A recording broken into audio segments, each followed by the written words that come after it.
आज की video lecture में हम एल्कली और अल्कलाइन अर्थ मेटल्स का क्या रोल है बायोलॉजिकल सिस्टम में, ये पढ़ेंगे।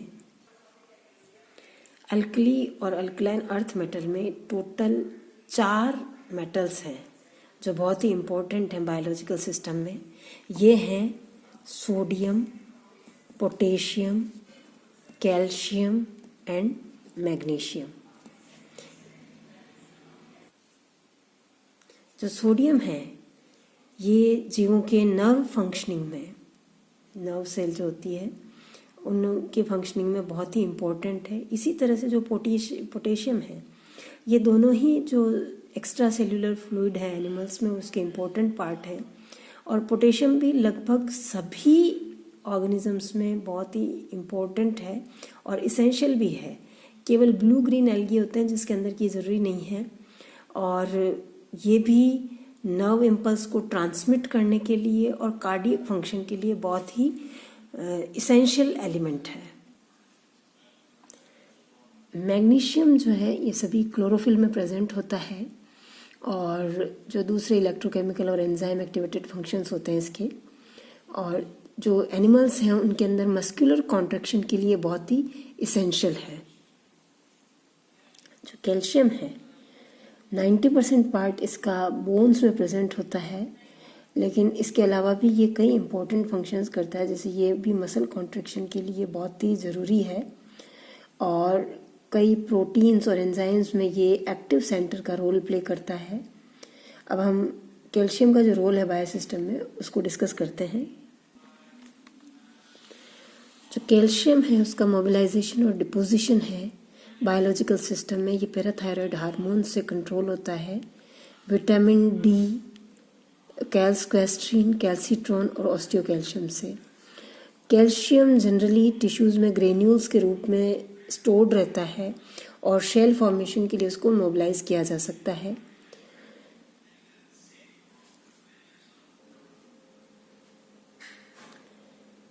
साइक्लोप्लाज्मिक रेटिकुलम मेम्ब्रेन पर जो कैल्शियम बाइंडिंग प्रोटीन्स होते हैं, स्पेशली कैल्सक्वेस्ट्रीन, इनके ऊपर कैल्शियम आयन स्टोर्ड रहता है। जो कैल्सक्वेस्ट्रीन है इसका मोलिकुलर वेट 1300 है, और इतनी ज़्यादा अफिनिटी होती है इसकी कैल्शियम के लिए कि ये पर मॉलिक्यूल 43 कैल्शियम आयंस को बाइंड कर सकता है। और जो मसल कॉन्ट्रैक्शन है ये रिलीज ऑफ कैल्शियम आयन से रिलेटेड होता है। जो सैक्रोप्लाज्मिक रेटिकुलम और कैल्शियम डिफरेंट साइड पर बाइंड हो जाता है मसल फाइबर के। कई सारे कैल्शियम बाइंडिंग प्रोटीन्स हैं जो मसल के अंदर पाए जाते हैं। अब हम लेते हैं फंक्शंस ऑफ कैल्शियम। सबसे पहले कैल्सिफिकेशन। जो मेन फंक्शन है कैल्शियम का, वो जो बॉडी स्ट्रक्चर है उसको सपोर्ट प्रोवाइड करना है। जो माइनर एनिमल्स होते हैं प्रोटोजोआ से लेके मोलस्क तक, वो बॉडी को सपोर्ट कैल्शियम कार्बोनेट से मिलता है, जबकि वर्टिब्रेट्स जो होते हैं बोन्स मेनली एपेटाइट, वो है आपका CA5PO4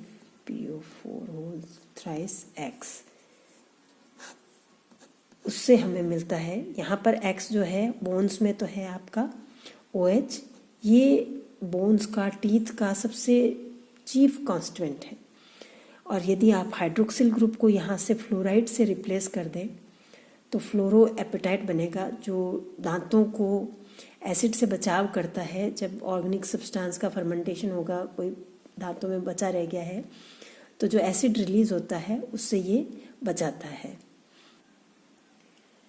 जब कोई स्केलेटन फॉर्मेशन होता है, जैसे बोन्स हैं, शेल्स हैं, तो कैल्शियम जो होता है सेल के बाहर की तरफ डिपॉजिट होना शुरू हो जाता है। लेकिन यदि सेल के अंदर कैल्शियम का डिपोजिशन हो या किसी अनसूटेबल प्लेस पे हो, तो वो कई सारे डिफेक्ट, जैसे किडनी के अंदर स्टोन हो जाता है, आर्थराइटिस होता है, कैटरैक्ट होता है, आर्टनल डिफेक्ट होते हैं, वो बॉडी में ऑब्जर्व होते हैं यदि ये गलत जगह पे डिपॉजिट हो जाए। तो जब कोई टिश्यू डैमेज हो जाता है तो क्लॉट बनता है और ब्लड का फ्लो रुक जाता है। क्लॉट फॉर्मेशन में कैल्शियम की प्रेजेंस बहुत ज़रूरी होती है। बॉडी में कई तरीके की जो सिक्रेटरी ग्लैंड्स होती हैं वो हार्मोन्स और एंजाइम सिक्रेट करती हैं। ये जो सिक्रेशन होता है ग्लैंड्स का प्रॉपर स्टिमुलेट से होता है और इसके लिए कैल्शियम आयंस ज़रूरी होते हैं स्टिमुलेशन के लिए। फॉर एग्जांपल इंसुलिन जो है वो पेंक्रियास से इसी मेथड से सिक्रीट होता है।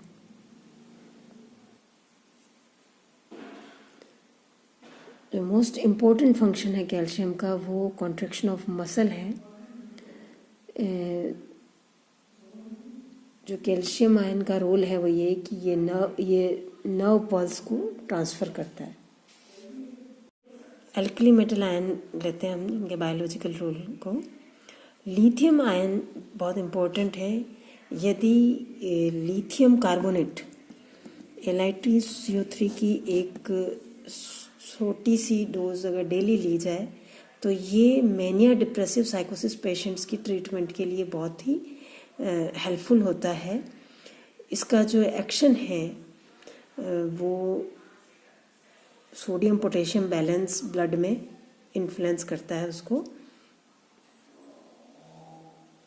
सोडियम आयंस कहते हैं नेक्स्ट। जो एनिमल्स के नर्व्स फंक्शनिंग है उसके लिए सोडियम बहुत ही इम्पोर्टेंट है। ये जो ब्लड प्लाज्मा होता है वर्टिब्रेट्स का ब्लड प्लाज्मा उसका एक मेजर कंपोनेंट है। वैसे ये हार्मलेस है, हाँ थोड़ा एक्सेसिव अमाउंट नहीं होना चाहिए। जो सलाइन वाटर है प्लांट्स के लिए हार्मफुल है क्योंकि एक्सेस ऑफ NaCl होता है, तो जो Na+ आयंस की एक्सेस है वो अपना टॉक्सिक इफेक्ट शो करती है। नेक्स्ट लेते हैं पोटेशियम। पोटेशियम प्लांट ग्रोथ के लिए बहुत ही इसेंशियल एलिमेंट है और जो पोटेशियम सॉल्ट्स हैं पर्टिकुलरली KCl एंड K2SO4 ये फर्टिलाइजर्स में यूज़ में आते हैं।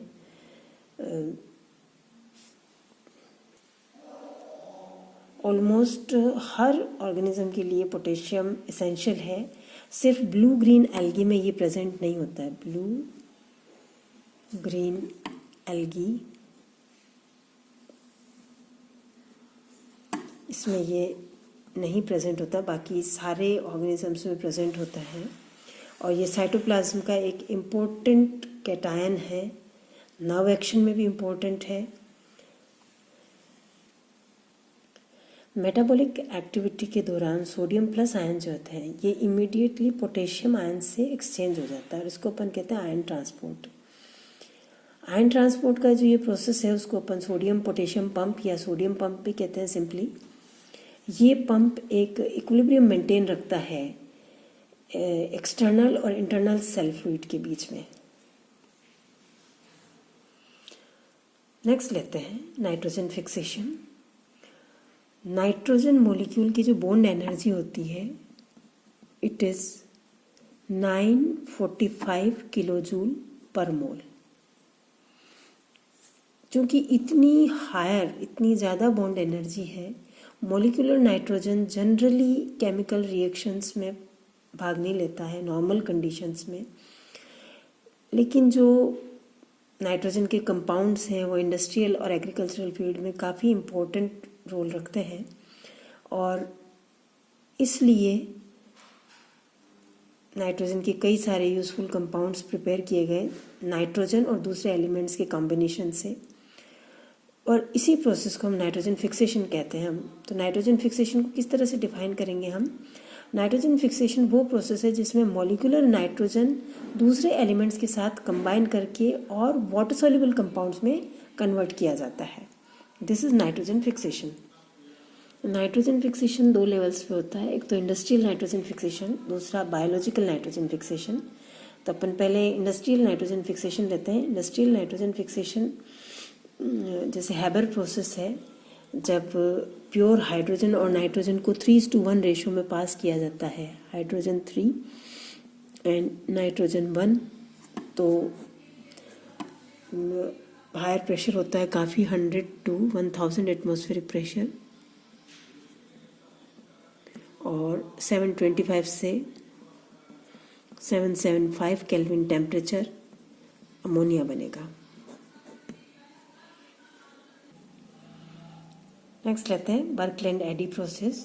इस मेथड में नाइट्रोजन और ऑक्सीजन को नाइट्रिक ऑक्साइड में कन्वर्ट किया जाता है इलेक्ट्रिक डिस्चार्ज से, N2+O2 2NO। और इस रिएक्शन में काफ़ी हायर टेम्परेचर की ज़रूरत होती है। यदि नाइट्रोजन का आप कैल्शियम कार्बाइड के साथ में रिएक्शन करवाते हैं, CaC2 calcium carbide plus nitrogen, temperature इसके लिए लगभग 1300 से 75 केल्विन चाहिए, तो हमें मिलेगा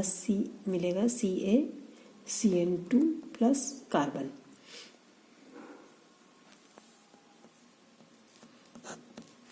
यह है साइनामाइड और इसको हम नाइट्रोलियम कहते हैं और फर्टिलाइज़र के रूप में ये काम में आता है।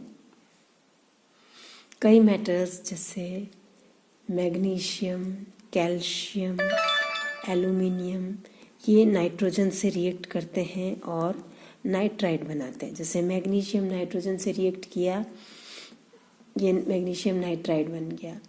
कैल्शियम नाइट्रोजन से रिएक्ट करेगा, ये कैल्शियम नाइट्राइड बन गया। एल्यूमिनियम नाइट्रोजन से रिएक्ट करेगा, ये आपका एल्यूमिनियम नाइट्राइड बन गया। तो ये मेटल के साथ रिएक्ट करके नाइट्राइड देता है।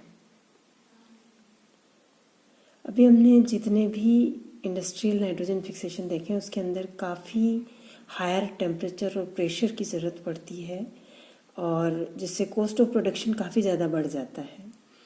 और जो लेग्यूमिनस प्लांट्स होते हैं उनकी जड़ों में जो रूट्स होती हैं उनके ऊपर नोड्यूल्स के अंदर कुछ बैक्टीरिया पाए जाते हैं जैसे, और वो सॉइल की फर्टिलिटी को बढ़ाते जाते हैं। तो ये पाया गया कि ये बैक्टीरिया जो है हेल्पफुल है नाइट्रोजन के फिक्सेशन के लिए। लेग्यूमिनस प्लांट के जो रूट्स हैं उनके नोड्यूल्स के ऊपर जो बैक्टीरिया पाए जाते हैं, राइजोबियम सबसे बेस्ट नोन है। और ये पाया गया 1930 में कि एक मोलिब्डेनम के कुछ ट्रेसेस जो हैं वो इस बैक्टीरिया की ग्रोथ के लिए बहुत ज़रूरी हैं। मान लीजिए कोई सॉइल मोलिब्डेनम में डेफिशिएंट है तो एक सूटेबल फर्टिलाइज़र जिसमें मोलिब्डेनम एलिमेंट हो वो अप्लाई किया जाता है। और नाइट्रोजन फिक्सिंग बैक्टीरिया में ये इम्पोर्टेंट कॉन्स्टिट्यूएंट होना ज़रूरी है, ATP एडिनोसिन ट्राइफॉस्फेट। फेरिडॉक्सिन ये एक एफिशिएंट इलेक्ट्रॉन ट्रांसफर एजेंट है और एक मेटलो एंजाइम। जो बेस्ट नोन मेटलो एंजाइम है इट इज़ नाइट्रोजिनेज।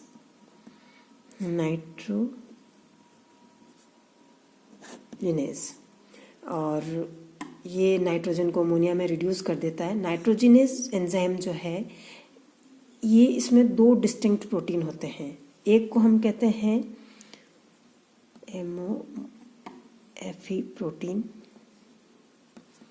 या मोलिब्डोफेरिडॉक्सिन कहते हैं हम इसको, मोलिब्डोफेरिडॉक्सिन एयर सेंसिटिव सब्सटेंस है। और दूसरा प्रोटीन जो है येलो वो उससे भी ज़्यादा एयर सेंसिटिव है और आयरन होता है इसके अंदर लेकिन मोलिब्डेनम नहीं होता है, इसको हम एजोफेरिडॉक्सिन कहते हैं।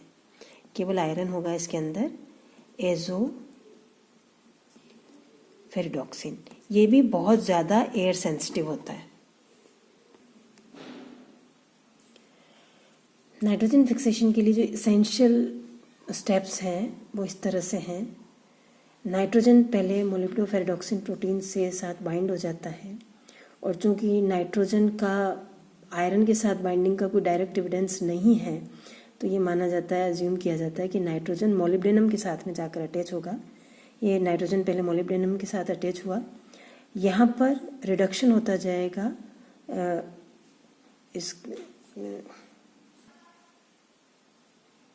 सेकेंड स्टेप में जो आयरन प्रोटीन है वो फेरिडॉक्सिन से रिड्यूस हो जाएगी और जो रिड्यूस्ड आयरन प्रोटीन है ये प्रोटोनेशन को आपके फैसिलिटेट करेगी क्योंकि इलेक्ट्रॉन यहाँ से आ रहा है, इसका प्रोटोनेशन होगा H+।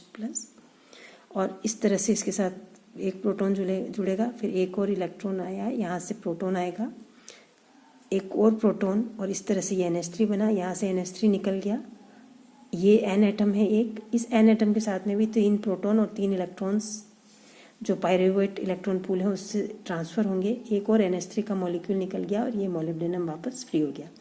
फिर से एटमॉस्फेरिक नाइट्रोजन इसके साथ अटैच होगा और ये इस तरह से नाइट्रोजन फिक्सेशन होगा।